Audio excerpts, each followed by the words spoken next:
about some material that is going to be presented by our group. Group 1, which is the members, is me, Trina Noviana, and my friends. Oriza, and me, Wahyuni.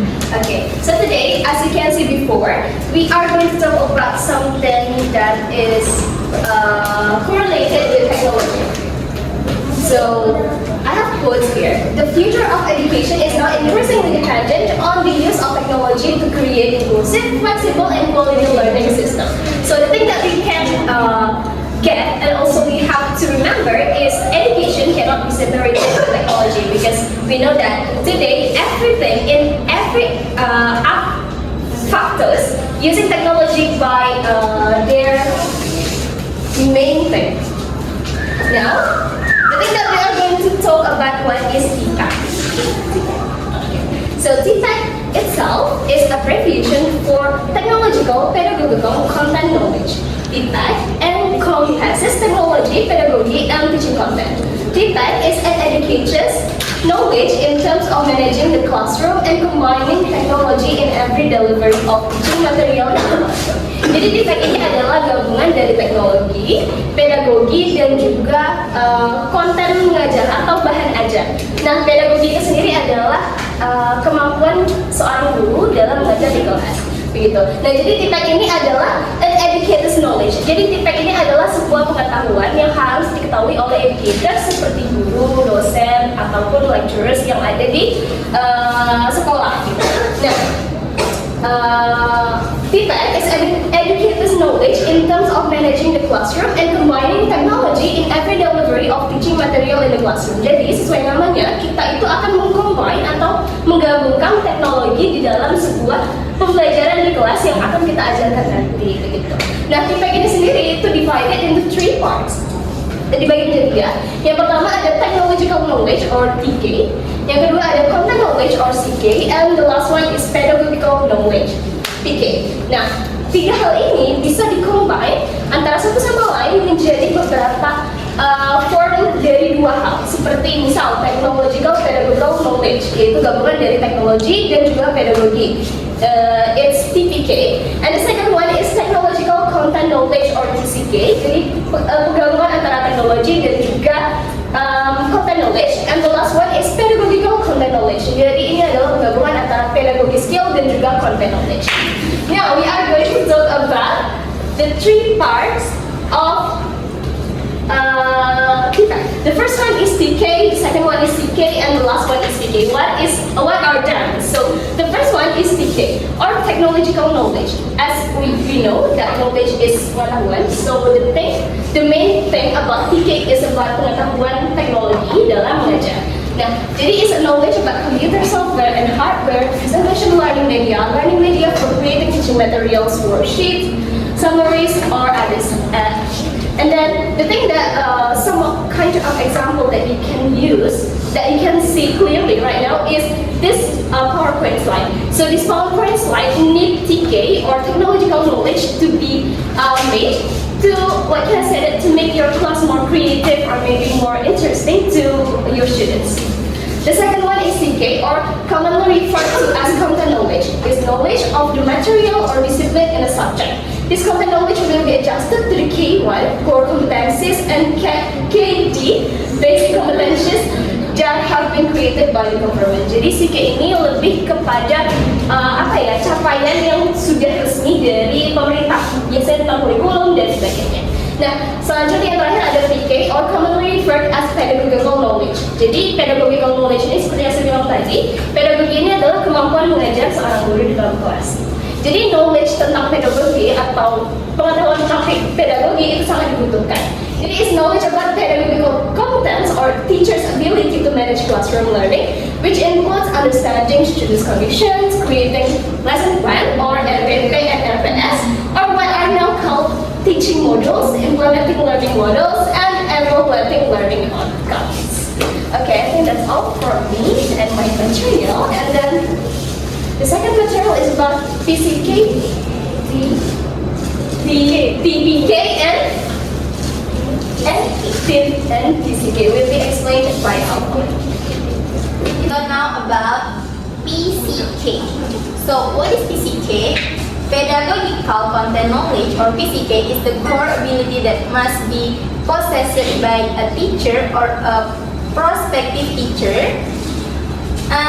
PCK encompasses pedagogical ability, or PK, and the ability to understand the subject matter to be taught, or content knowledge.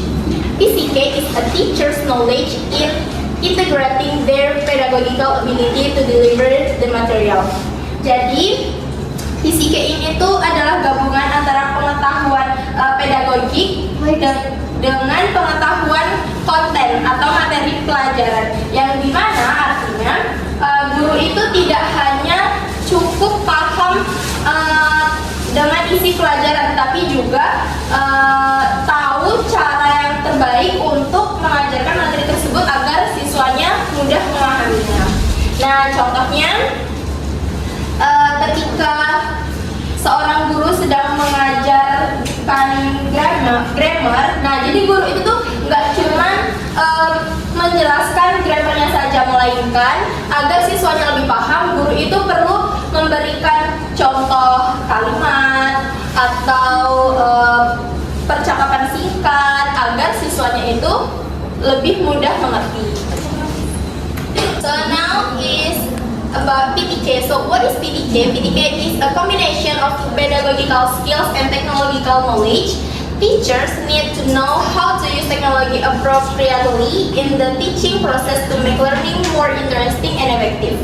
Nah, jadi di sini tuh PTK itu adalah gabungan dari pengetahuan teknologi dan cara mengajar pedagogi, yang dimana guru itu tahu bagaimana menggunakan teknologi untuk mendukung proses pembelajaran agar pembelajaran tersebut lebih efektif dan juga menyenangkan. Caranya gimana? Caranya, contoh, seorang guru sedang mengajarkan tentang vocabulary, tetapi menggunakan aplikasi seperti Kahoot atau Quizizz atau atau aplikasi sebagainya. Itu tuh supaya siswa ini bisa belajar sambil bermain. Jadi itu pelajarannya tuh tidak terlalu panen kayak gitu loh.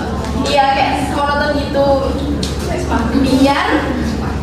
Biar sedikit menyenangkan. Kemudian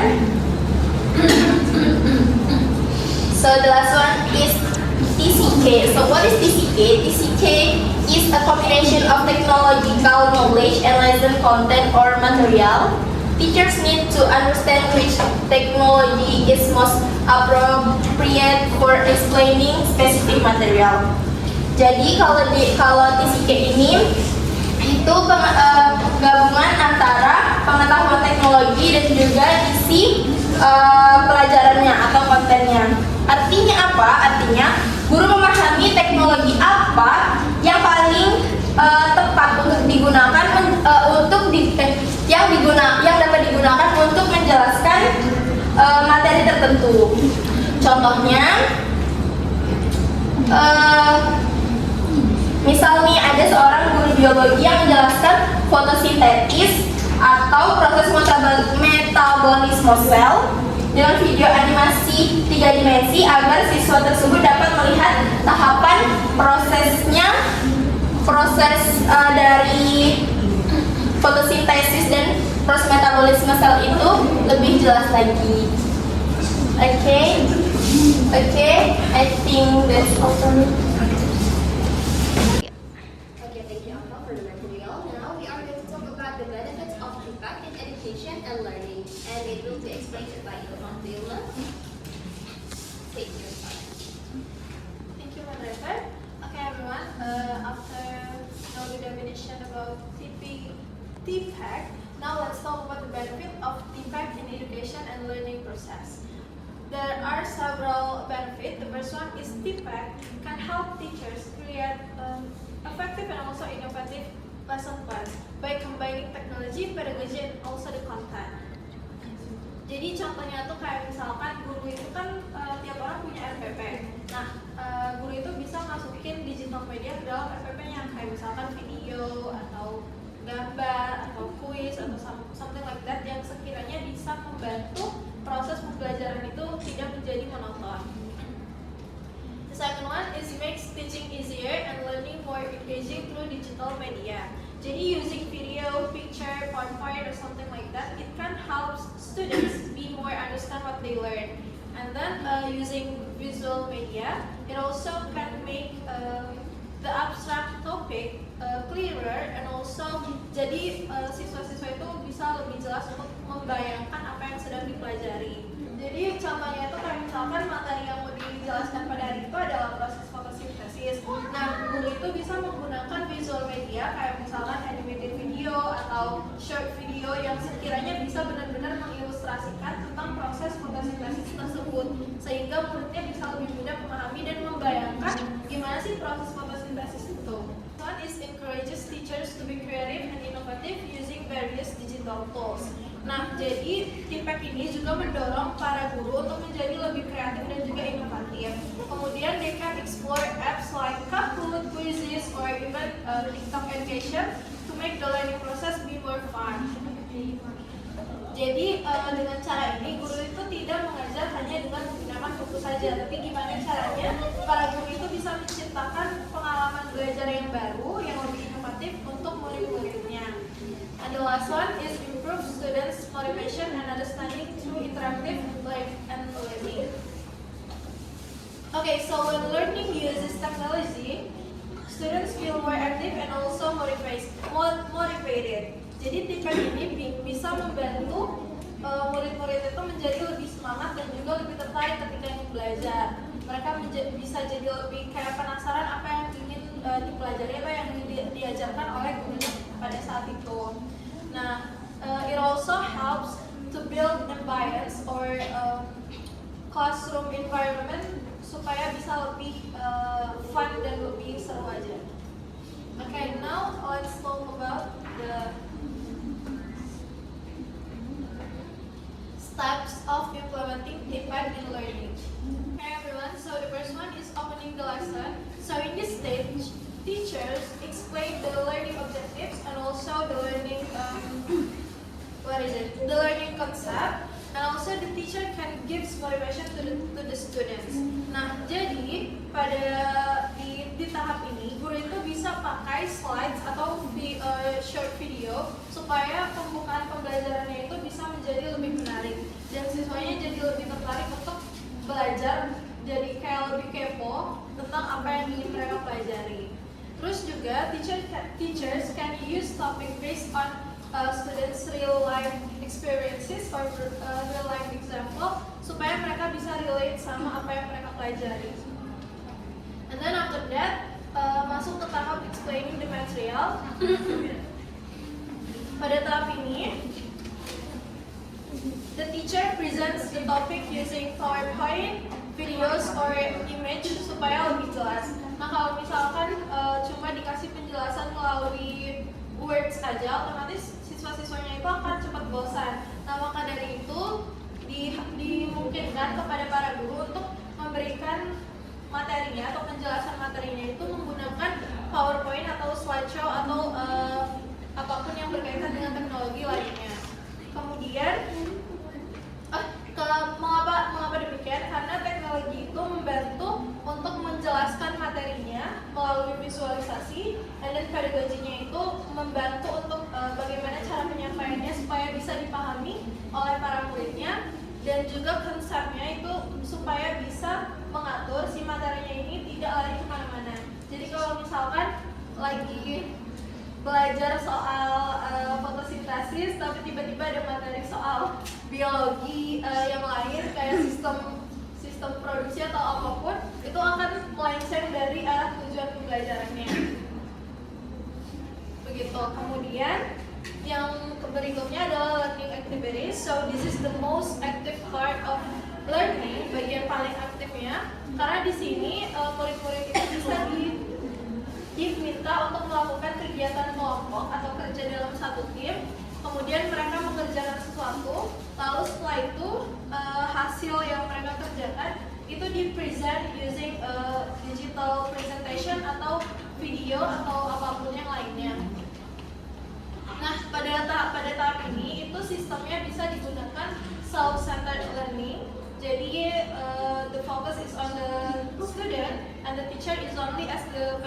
tutor who guides them learning by doing something. Okay, everyone, there's a mistake here. The last one is evaluation and resolution. So the teacher evaluates student understanding using digital tools like Quizzes or G4 or Kahoot or something like that. Nah, guru itu juga bisa memastikan evaluasinya sesuai dengan materi. Maka dari itu, setelah dilakukan evaluasi, maka akan dilakukan refleksi bersama-sama. Okay, that's all from me. I'll give it back to the moderator. Okay, for the next material about the relationship between TPEC and the role of teachers and prospective teachers will be explained by Wahyuni. Wahyuni, take your time. Okay, thank you, moderator. Now I will explain about what is the relationship between mastering TPEC or technological, pedagogical, content knowledge and the role of teacher and prospective teachers in modern education. Next. The first one is TPEC as the foundation of modern teacher competence. Teacher in 21st century are required to master three key areas of knowledge. What is? There are technology, pedagogy, and content. So TPEC is TPEC to integrate teacher to effectively in teaching. Contohnya, misalkan guru biologi ingin menjelaskan materi tentang pernapasan, jadi dia menggunakan animasi paru-paru di YouTube atau di layar. Jadi itu menerapkan aspek dari teknologinya. Untuk menerapkan aspek pedagogikalnya, murid disuruh untuk diskusi, kemudian menjelaskan kembali secara berkelompok. Kemudian dari aspek kontennya, guru biologi ini harus paham soal sistem pernapasan dan harus make sure bahwa muridnya paham tentang sistem pernapasan. The next is three aspects essential for effective learning. The first is TK or technological knowledge. TK help teachers use digital tools and media. And next, pedagogical knowledge or PK. PK helps teacher ensure that teaching methods are appropriate and effective. And the last one is CK or content knowledge. CK helps teacher ensures a deep understanding of the object matter. The subject matter. TPEC helps teacher become more professional and effective. It allows them to make lesson more fun. For example, an English teacher use Kahoot to review vocabulary. A teacher become a guide so students can play while studying. The next is for prospective teacher. Prospective teacher need to learn TPEC. Why? Of course, to help them use technology, teach effectively, and explain the lessons clearly. Contohnya, ketika melakukan praktikum micro teaching, calon guru ini mempraktikkan dengan membuat RPP dan menggunakan PowerPoint ataupun video untuk mengajar bahasa Inggris. Dan yang terakhir itu for professional teachers. For professional teachers, TPEC is used to design lessons like RPP that match with digital era. It helps them improve their teaching and stay updated with new technology. Contohnya, misalnya guru geografi ini menggunakan Google Earth untuk mengajar studentsnya tentang gunung berapi atau pegunungan. Jadi students ini menjelajahi peta, menelusuri pegunungan, kemudian mencari tahu dan mempresentasikannya di slide PPT. Jadi hal itu membantu siswa untuk belajar secara visual dan interaktif. Oke, next. In simple words, TPEC helps teachers and future teachers teach effectively in the digital era by combining technology, teaching methods, and content. Mastering TPEC makes teachers more creative, adaptive, and relevant to modern education needs. I think that's all for me, and back to moderator. Okay guys, I think that's all from us about TPEC. So thank you for your attention. Wassalamualaikum warahmatullahi wabarakatuh. Waalaikumsalam.